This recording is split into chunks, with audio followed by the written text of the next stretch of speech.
More than 8,000 Ethiopians have fled their homes and crossed the border into Kenya after the Ethiopian military killed at least 9 civilians at the weekend. Well, the Kenyan Red Cross says most of those fleeing are women and children, and that number is increasing.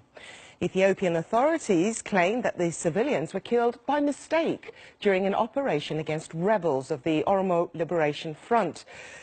Meanwhile, eyewitnesses have described how people were shot. One said he'd actually seen a soldier approach an old man and shoot him through the neck. While I was in the emergency ward assisting victims, I came across the body of my uncle. I was shocked to see that. I asked how he was killed, and people told me the military told him, "Hands up," then shot him while his hands were up. Well, Talasa Chucha is with the Red Cross in Kenya, which is helping the Ethiopians as they arrive, and she spoke to us earlier.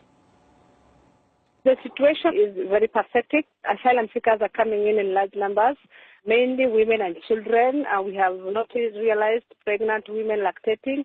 The elderly, people with even chronic illnesses have started arriving in. We have seen people, special interest groups like the disabled or able differently have arrived in the area. Some of them carried on donkey backs and, various means have been used. Some slept on the way as they were coming in the bushes.